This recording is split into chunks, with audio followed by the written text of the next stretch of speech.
know, I broke both my arms about a month and a half ago and wanted to do a little video on how that all happened and what took place.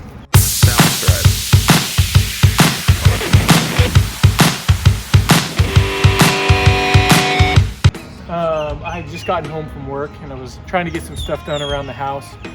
And as you can see up there by that vent up on the roof, we have pigeons down here in Yuma. They build nests up there. They get poop and feathers and nasty all over. They stink. So I was gonna get up and spray out the nests, because their nests are basically just that, just poop and feathers. They're gross. So what I did was I got on my ladder. I got up on top of my patio cover, which is covered with plywood. Pulled the ladder up with me, and I went up to the bottom of that fascia board where it kind of kicks down. Saw the nest, saw what I had to do, looked good. My son helped me out and he helped me get the garden hose up onto the top of the patio cover. And then when I went back up the ladder to start cleaning it out, I got to where probably my chest was level with the fascia board, the lowest part of it, and then lights out. I don't remember anything else. I woke up, I was laying on the patio cover kind of toward this end here, and then the ladder was on its side and I was in the middle of it in between the A-frames, and I sat up. This arm was in a lightning bolt pattern and I was like, oh no, I broke my arm. And I went to like push myself all the way up and it hurt real bad, and I looked and this arm was doing the same thing. So what I ended up doing was breaking both the bones in my left wrist. The ulna on this side came out of the skin, and then my radius, which is the bigger one, it was severely broken and like kind of shoved up into my palm. On this one, just the radius was fractured, and there was a big chunk of it broken off, so I had to get some work done on that. But a month and a half later, here we are. So that's where it all took place.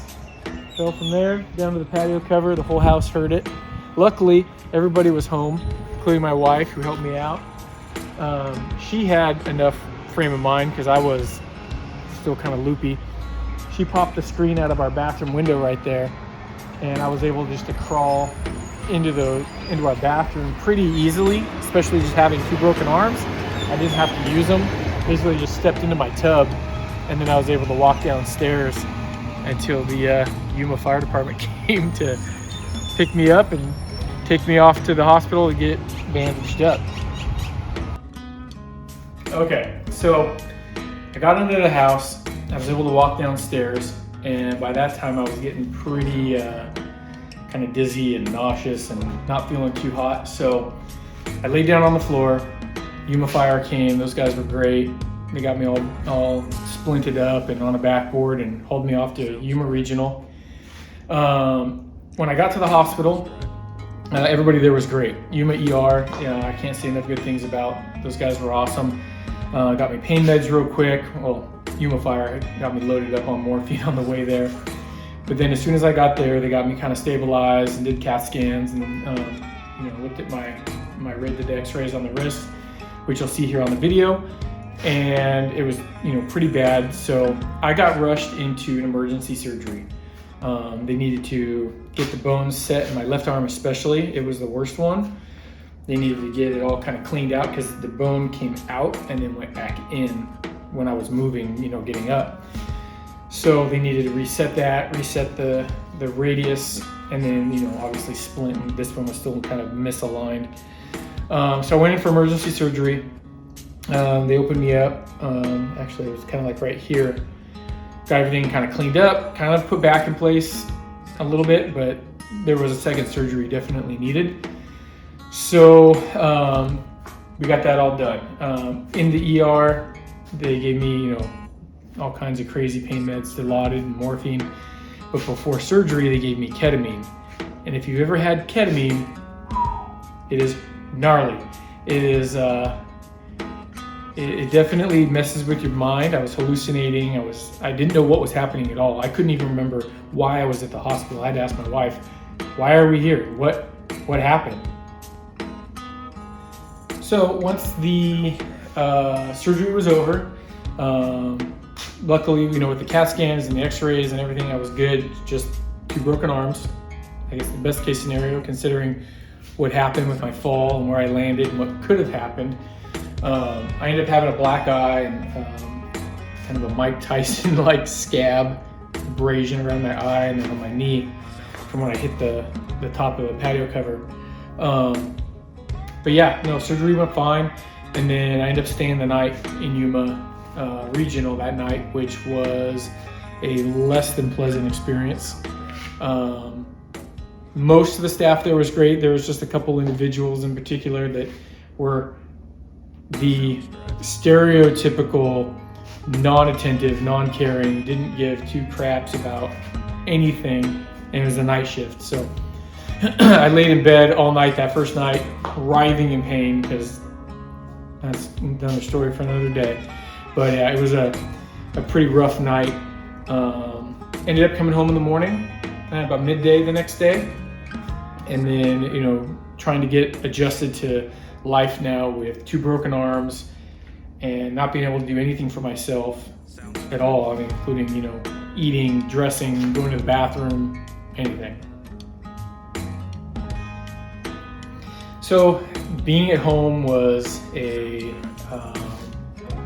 new adjustment for sure.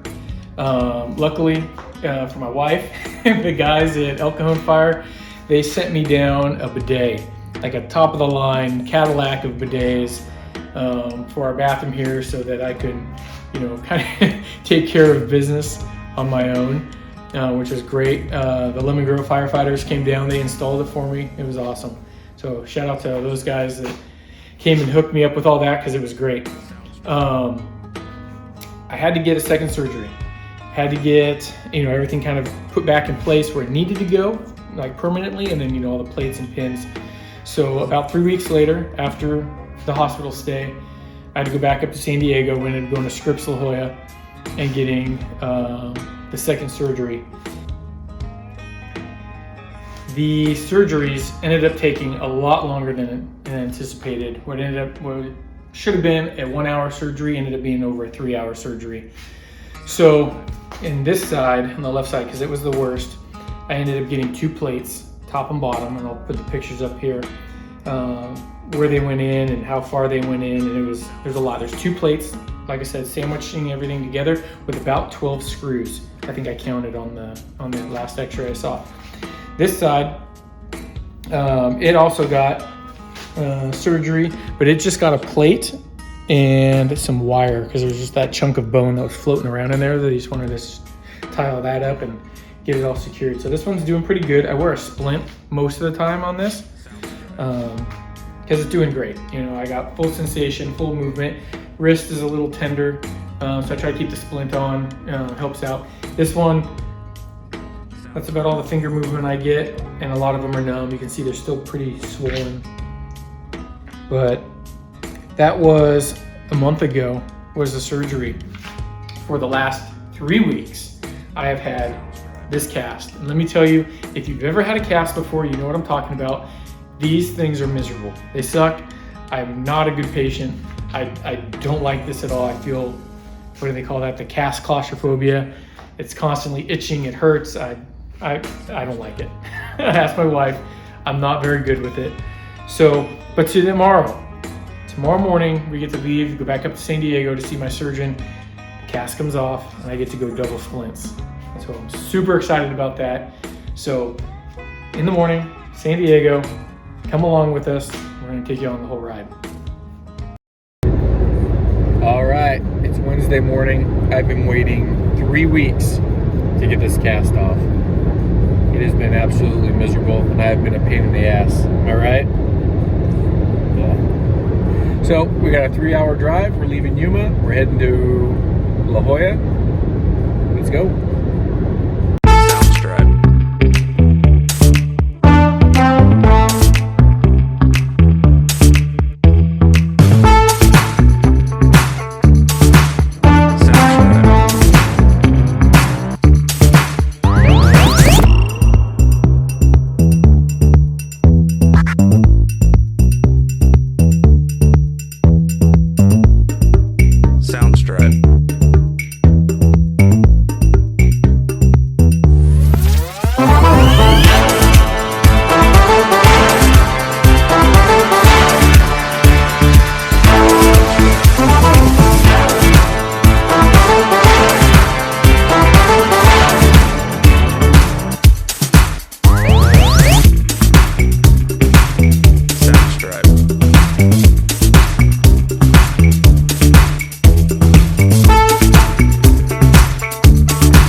doing right now? We made it. Here in La Jolla.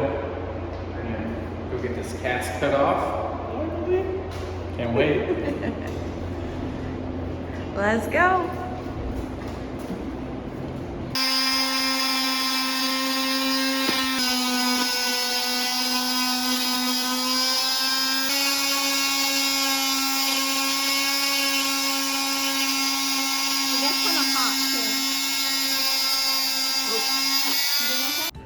All right, so we made it home.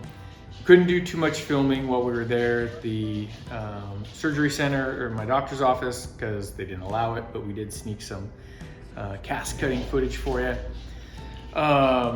It all went great. The doc took a look at everything and everything looks really good. She's really pleased with what she sees.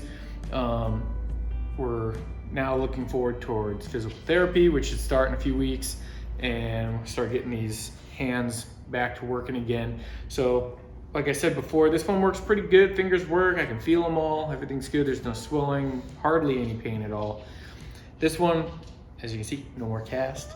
I'm in the soft splint, still working on fingers. I'm doing exercises every day with it. You can still see they're kind of fat and swollen, and some of them are still numb. My palm is numb, but the incisions look really good. I'm wearing this little sock sleeve thing because on the bottom side, when I had the cast on, it was kind of like burning and like irritated inside, and I thought it was just like the incision not being happy. Well, it ended up being like a kind of an irritation, almost like a rash on the incision, but it's all, we got it handled. We got some ointment on there, so I have this little sock sleeve thing on to kind of protect it. But just so stoked to be out of that cast. It was absolutely miserable.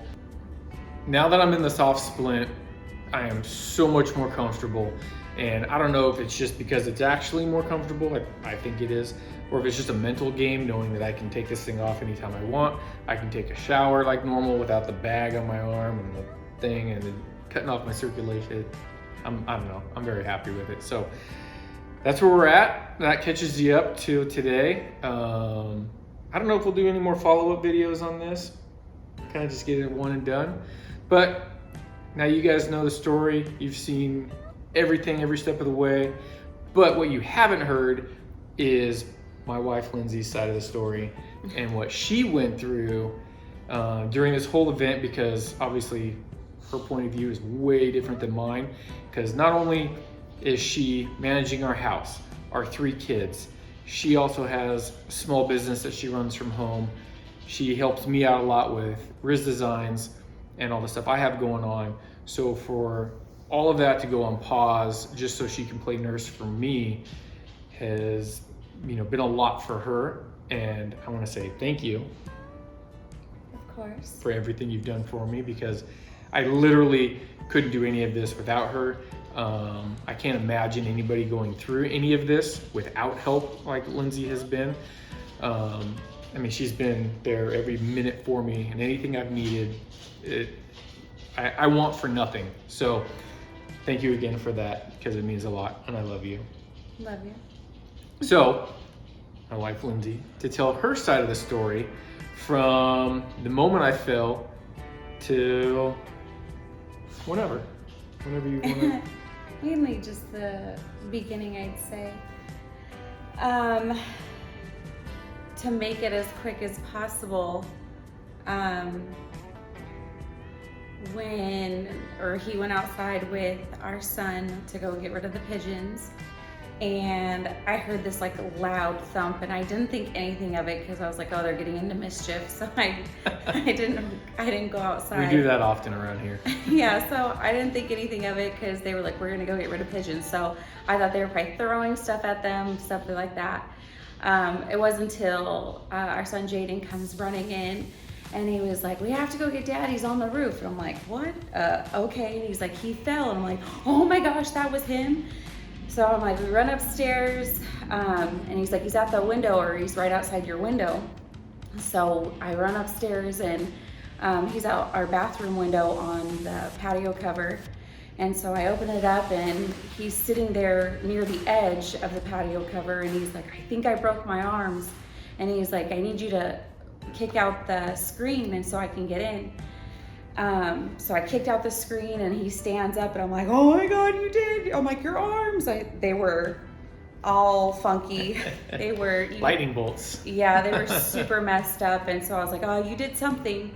So he was able to come in through the window using his legs. Luckily it wasn't too deep. Yeah. So I come back in, he's like, we gotta go now. I was like, okay, let's go. He's like, I can't get up. He's like, I'm gonna throw up. I feel sick. I'm like, okay, what do you want me to do? He's like, go turn off the truck. He's like, call the ambulance. I'm like, okay. So I run back out, turn off the truck. I called 911. The fire truck showed up in like super quick. Like as soon as I got off the phone with dispatch, I mean, I could hear them coming down the street. So Station's real close to the house. Yeah, they were super fast. They came in, prepped them, put them in the like little cardboard splints, and the paramedics got here shortly after them. So they took him to the hospital. I followed behind. I had to sit in the waiting room for, 30-45 minutes. One of his friends showed up because he made me call his chief to tell him he wasn't going to be able to work the next day. Like that's all he was worried about at that time. He's like, call my chief. So I called the chief. And then he sent out like a mass text, and so one of his friends showed up at the ER at the same time I showed up, and I was like, what are you doing here? Thanks, Ryan. And so I'd say the first 24 hours were a little crazy. I finally got let back to the ER. They had him already in a CAT scan, so I sat there and waited. They brought him back in. He was sitting there in pain.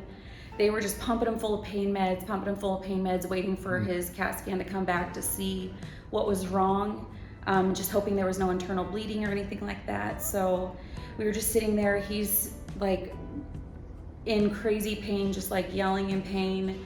And I'm like, somebody hurry up, like more. And they're like, oh, we keep giving him more. Like he's had everything.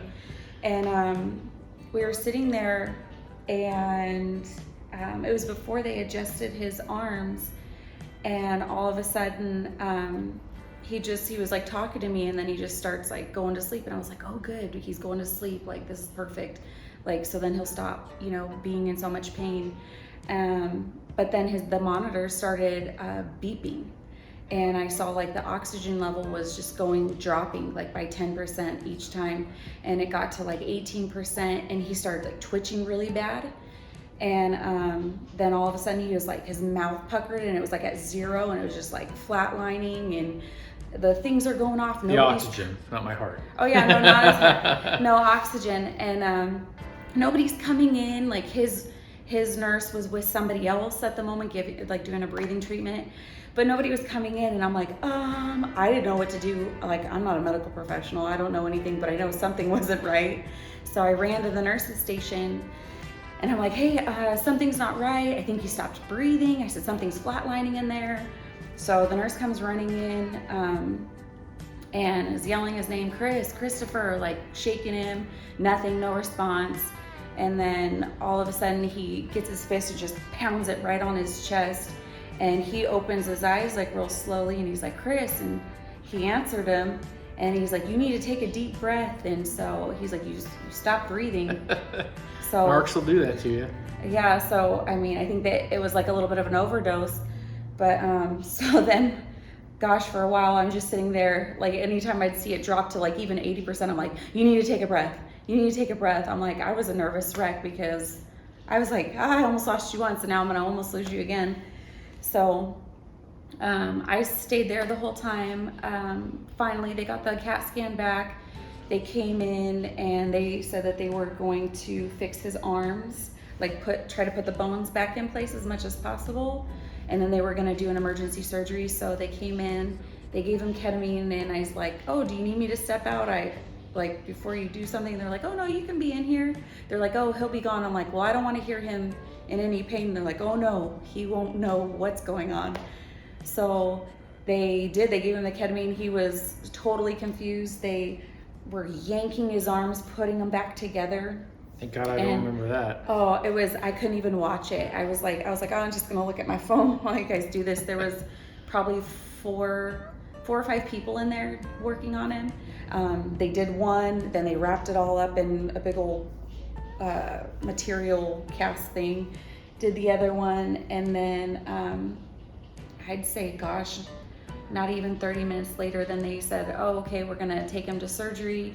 They came in, did x-rays real quick just to see how it looked, and then we went to pre-op, and he was just sitting there, and the nurse was like, oh, you know, what happened? And I'm sitting there telling her, and he's like, yeah, what happened? He's like, what the heck?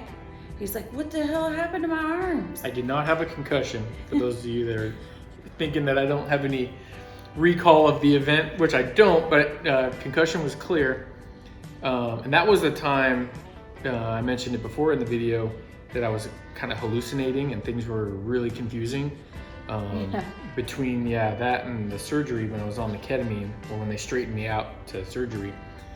The best way I can describe it is, it was like I was in the movie Tron, the first one, the good one. And things like these boxes were going by my head, and everything was like, kind of like that style of the movie, but not dark, how that one is. It was like everything was real bright, because obviously I was under the lights. It was really weird. I was out of my mind, and went to surgery. Yeah, so I had to leave you. It was like 6 o'clock at night by that time, and so because of all the COVID stuff going on, they COVID tested me. I had not been tested yet. No, and they were like, we're gonna test you because you have to go to surgery, and he was like, no, you're not, and he obviously can't do anything with his hands. Couldn't swat him away. The guy got the swab and went to go to his nose, and he's like, you motherfucker. I was like, oh, but luckily the guy, like, he had been joking at least the whole time. Even though he was in so much pain, he was joking with the nurse, and the nurse was joking back. Like, it was all in good fun. He was super cool, so it didn't faze him at all. But yeah, so when he was in pre-op, I had to leave him, and then I wasn't able to come back. So I was like, oh, I'll see you in the morning. And they were like, oh, he'll sleep all night. So I figured, okay, perfect. He'll sleep all night. I'll be back first thing in the morning when I'm allowed in. And so I came home with the kids and everything, made them dinner and got them all ready for bed. And no, your dad wasn't here yet. Mm-mm. No, yes, he was. No, I can't remember. Anyway. No, I think he came the next day, because I was thinking he was here that night. Oh. It was the next night, but yeah, so I got them all ready and everything. I go to bed, and I couldn't hardly sleep because it all just kept playing through my mind, like just even seeing him how he was. It was a sight to see, that's for sure. And I don't do well with stuff like that at all. But he ended up calling me after his surgery. Somehow he was still awake, and he had the nurse dial me, and he was just like, I'm in pain, and he was just like, I'm just calling to say hi, I miss you. And I was like, okay, well, you get some good sleep, I'll see you in the morning. Then he ends up calling me.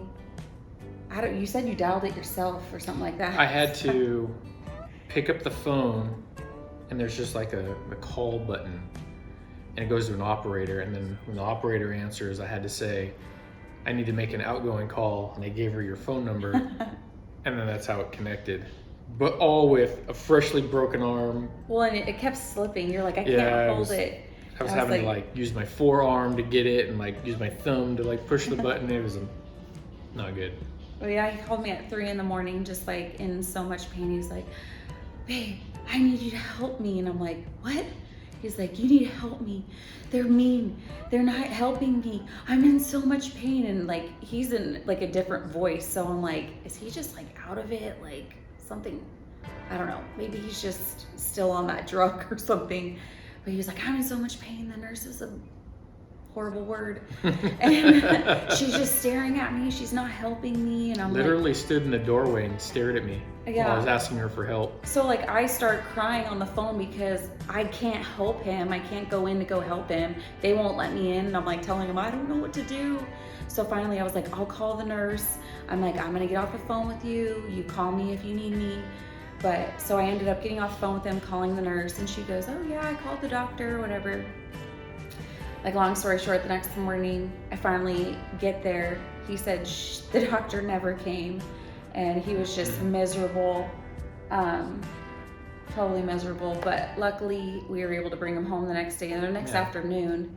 So we brought him home, and just like adjusting, I guess, to taking care of him 24/7 was an adjustment for sure. It was like having basically a baby again, but a baby that talks. A Like 40-year-old baby. a newborn that can talk and and tell you they're in pain and everything. So it was super hard adjusting to that, and then dealing with 3 teenagers and getting out. They all get out of school at a different time. They're all in sports like every single day, so it was like, are you gonna be okay? Can I leave for 30 minutes? Like, I gotta go do this really quick. And so it was a lot, mentally, physically, emotionally. Like, I'd say the first week I was just like, what is this? Like, what is this roller coaster I'm on, and how do I get off? And just, I guess, seeing him in pain was like the worst, because there was nothing I could do. So I don't know, I'd say that's pretty much it in a nutshell. And then once he got his surgery to fix both of them with the plates a couple weeks later, that made things easier, because I'd say like a week after the surgery, he was finally able to start using his right hand. So he could eat by himself, start, picking up things like little by little. So it was a little bit, made things a little easier, I'd say. He started like using his phone. He was able to use his fingers and, I don't know. Voice to text. Yeah. I use that all the time. So if you get a big text message from me, that's why. I'm talking into it. Yeah, we set that up with him. And then I'd say also coming off the pain meds was really hard. That was hard. For both of us, because those are no joke. We've never dealt with, I'd say, anybody in our families with an addiction type thing like that, with more of a dependency than an addiction. Yeah, well, they say you become addicted after like a couple days, and it clearly was. It was crazy, because you were on them for a month. I think it was a month straight. You figure the first 24 hours I was on morphine and Dilaudid, and Dilaudid is like the gnarliest, it's up there with like fentanyl, and just a very high dose pain medication, or very strong, potent pain medication. Then I came home and I was prescribed the high dose Percocets. And I was taking those every couple hours in the beginning, and then every 4 hours. Then we kind of went to like 3 times a day, kind of morning, lunch, and dinner. And then we went down to 2 day, and then slowly weaning off until I ran out. But when I ran out, the doc asked me if I wanted more. I said no. And that's when kind of the withdrawal symptoms kicked in. And after a month or so of being on all of that, man, it was rough. I couldn't sleep. I couldn't eat. I was irritable. Like, I was pacing the house at 2 o'clock in the morning just because. Yeah, in our room. Just pacing, and I'm up because he's up. Like, I'm a light sleeper, so if he got out of bed, I'm like, where is he going? And it gave me more of a, I don't know if sympathy is the right word, or an understanding, I guess, for people who do deal with addiction, especially with narcotic and opiate addictions. Because in that moment when I was, like day 2 of coming off the meds, I didn't want the meds for the sensation and the feeling. I wanted meds to take away how I was feeling at that moment. Feeling I was nauseous, achy all over, irritable, and I couldn't sit still. I was irritable, like restless, couldn't sleep, couldn't eat. I wanted all that to go away, and I was like, and I didn't. We didn't, once I was out, I was out. But in my mind, I was thinking, God, I would just love to have another pill right now just to make this horrible feelings all go away. And luckily we just pushed through. We got through. It took probably 3 days. Yeah, I'd say a good 72 hours until you started getting back normal. Yeah. Just like your attitude and everything was all of a sudden just changed. Like, and just even how he looked changed. It was weird. It was almost like looking. Almost like he looked like like a depressed state for so long, you know, just like, and like out of it. And then after it was like out of his system. Cat's got a story to tell. That was random. After it was like out of his system, it was like, I don't know, he just looked better. And then, gosh, since he's had just this on, it's like, as soon as he got that on, he was like, oh my gosh, I'm so happy. And I'm like, I haven't heard you say anything like that for the longest time. So it's nice that things are finally on the up and up and recovery, and got a couple months of recovery, and kind of turned a corner. I feel like we're heading in the right direction now as far as, I don't know, it was just like kind of a beat down because there was so long, it was just like waiting for surgery, dealing with the insurance and dealing with going in and out of state because the injury was in Arizona, but our insurance is through California and getting all that. So there was like this long time where I was just still broken pre-surgery, and I was just like, you know, I can't get better mentally until I'm better physically. And then getting the surgery and being casted and splinted and all boogered up and going from there. So like now that the hard cast is off, I'm in double softs. Yeah, like I said, we kind of turned that corner. We're, you know, heading toward healing. You know, this hand's working good. We're just working on strength and flexibility. This one, we're working on movement and flexibility, and then eventually strength, and that'll come when PT starts in 3 weeks, and then go from there. But we just wanted to give you guys all kind of a summary, the lowdown. We get asked so much, and again, we love and appreciate everybody, all the text messages and phone calls and DMs and everything that everybody has done, like and meals, the meals you guys have sent us, and you know, stuff to help us out around here has been truly appreciated, and we thank you and love you all, because it's been, you know, been great having that support system behind us, you know, not just our friends and family, but even the guys at work, at the fire department, who've, you know, been checking in on me and making sure things are taken care of there for me and helping me out on that end of my life has been so huge. And, you know, but we do get asked a lot, you know, everybody wants to hear the story and wants to hear, you know, from beginning to end, you know, what happened. So we thought this would be a great way to kind of encapsulate it all and deliver it so that anybody can watch it and hear the story, and probably get a better detailed story than if you just sat down with me, because you're seeing pictures and videos and all kinds of cool stuff. But that's our story. That's my double broken arm story. It's been a wild ride, but I'm glad that we're finally on the mend and ready to making it through it better, and yeah, we're there. So thanks for checking it out. Thanks for watching our, not a new YouTube channel, but we're going to be posting more on it, and our daily travels in life and all kinds of crazy stuff. So we're going to give this a go. Once your hands are better. Once this my guy's hands are always better. busy, always is bringing in new cars and shipping them out. So No. Chris's episodes of Chris buys shit cars. So figured this was like a fun way, because that's all he's been doing is watching YouTube for the last like I watched it all. I finished 6 weeks, and he was like, you know what, let's do this. And I'm like, you're busy enough and people ask you enough questions about things that you should have your own channel with things that you fix and on cars, and I mean, you name it, in our daily life, because we're always on the go. So yeah, we're always at the desert or the river or going on vacations or just going and doing fun stuff. So that'd be a cool way to share with everybody our adventures. Mainly you. I don't like the camera. But thanks for, you know, watching the video and you know, listening to our whole story, and appreciate it, and see you on the next one. Bye.